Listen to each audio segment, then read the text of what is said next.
There are rules that avoidants live by, not written ones, not consciously chosen ones, but rules that operate with the consistency and the authority of something deeply embedded. Rules that have been governing the avoidance behavior in relationships for so long that they no longer feel like rules at all. They feel like personality, like simply the way things are, like the natural, inevitable shape of who the avoidant is. The rules sound like this: I decide when we get close. I decide how much I give. I leave before I can be left. I maintain enough distance to stay safe. I do not depend on anyone in a way that gives them the power to hurt me. And I do not chase. That last one is perhaps the most fundamental of all. The avoidant does not chase. Pursuit is not in their behavioral vocabulary, at least not in the conscious, deliberate, motivated sense that it exists in the anxious attachment style. The avoidant moves away. The avoidant creates distance. The avoidant withdraws. They do not run towards, until they do. And the specific circumstance that breaks that rule, that produces in the avoidant a behavior so contrary to their deepest patterns that even they cannot fully explain it, is what I want to talk about today. Because it is not just any detachment that breaks the avoidance rules. It is a specific kind, from a specific kind of person. And understanding what makes it so disruptive to the avoidant's entire operating system requires understanding something about what a super empath actually is and what their detachment actually does. Let me start there. A super empath is not simply someone who is highly sensitive, not someone who feels things deeply and absorbs other people's emotions and loves with great intensity. Those qualities are part of it. But the super empath has something additional that distinguishes them from the broader category of highly empathic people. They have done the work. Not completely, not perfectly, but significantly. They have developed, through whatever combination of self-examination and therapy and painful experience, an awareness of their own patterns that most people never achieve. They know where their empathy shades into self-abandonment. They know the difference between genuinely caring for someone and losing themselves in the caring. They have learned, however imperfectly, to maintain the boundary between deep attunement and full merger. Which means the super empath's love is not the porous, boundary-dissolving love of someone who has not yet learned where they end and another person begins. It is precise, aware, and ultimately, despite its enormous depth, self-possessed. And that combination, empathy at great depth and self-possession at the same time, is something the avoidant has never encountered before. Because the avoidant has known deep feelers who lost themselves in the feeling, and they have known self-possessed people who kept themselves at a comfortable emotional distance. But someone who feels everything and maintains themselves simultaneously, that disrupts the entire categorization system. The avoidant cannot file the super empath in any existing folder. And that inability to categorize is, for the avoidance pattern, deeply destabilizing. Now let me tell you what happens when that specific person detaches. When the super empath was engaged in the relationship, even in the most healthy and grounded version of their engagement, their presence had a quality that the avoidance nervous system was working to manage. Not because the super empath was doing anything wrong, but because genuine depth of feeling and genuine attunement produce something that the avoidance defense system treats as incoming. And incoming, for the avoidant, requires outgoing management. So even at their best, the super empath's presence was something the avoidant was in some degree of response to. But when the super empath detaches, that dynamic disappears entirely.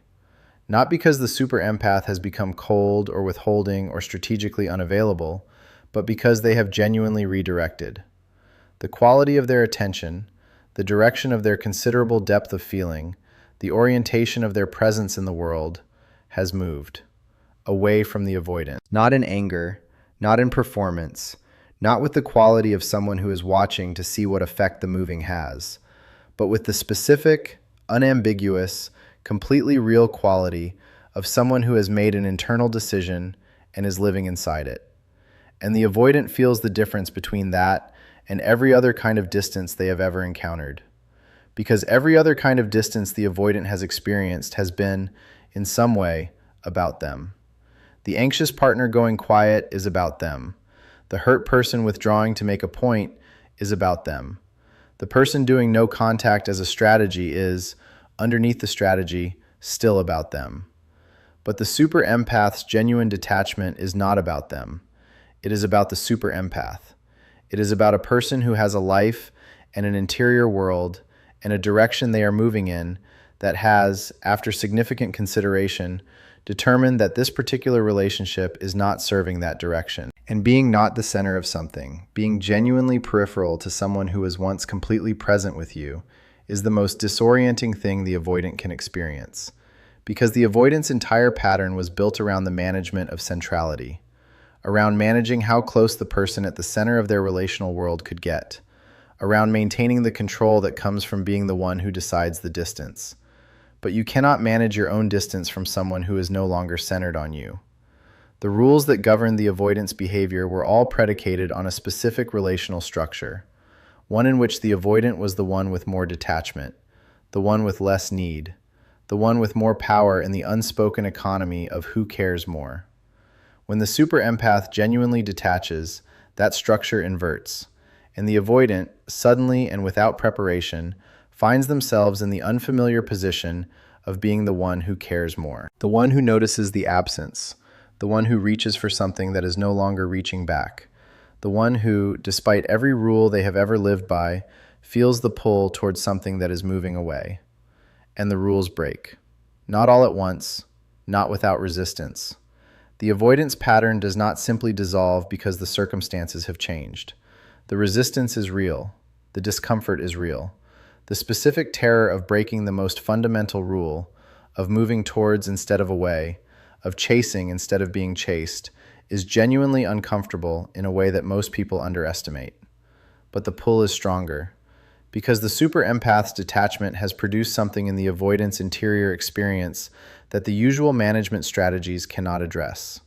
The specific, clear, undeniable awareness of loss. Not potential loss, not the abstract possibility of losing something, but actual loss, happening in real time, visible in the quality of the super empath's presence, which has changed in a way that is unmistakable to the avoidant's extraordinarily attuned perception. And real loss, as I have said before and will say again, is the only thing that reaches past the avoidance defenses all the way to what is actually true. What is actually true is that the super empath mattered, enormously, in a way that the avoidance rules were designed specifically to prevent anyone from mattering. And now the mattering is threatened in a way that the rules have no answer for. So the rules break, and the avoidant reaches. Now I want to say something carefully to the super empath who might be reading this. If the avoidance rule breaking produces a reaching out, a return, a sudden and uncharacteristic movement towards you after the detachment, receive it carefully, not with suspicion, not with coldness, not with the armored distance of someone who has decided that nothing the avoidant does can be trusted, but with the specific, grounded, self-possessed discernment that is part of what you are. The rule breaking is real. The feeling behind it is real. The avoidant reaching is not a performance, but reaching and readiness are still not the same thing. The avoidant who breaks their rules in response to your detachment has demonstrated something significant, that you matter enough to override the pattern temporarily. What they have not yet demonstrated is whether the override is sustainable, whether the rule breaking is the beginning of genuine work, or a temporary disruption that will resolve back into the familiar pattern once the threat of loss has been sufficiently addressed. That difference is visible over time, in consistency, in whether the reaching is followed by the return of the old distance once the security is restored, in whether they bring anything new to the reconnection beyond the urgency that your detachment produced. Your detachment was not a strategy. Do not let it become one retroactively by using its effects as a reason to return before you have seen the evidence that justifies the returning. You detached because you had done the work of understanding what you needed and recognizing that what was available was not it. That clarity deserves to be honored, not used as leverage, as the standard against which whatever the avoidant offers next is honestly measured. You earned that standard by doing the hardest thing available in this dynamic, choosing yourself, genuinely, without performance, without a plan. Just the quiet, self-possessed, deeply grounded decision to be done organizing your life around someone who had not yet learned to organize theirs around anything beyond their own fear. That decision broke their rules, and what they do with that breaking will tell you everything you need to know.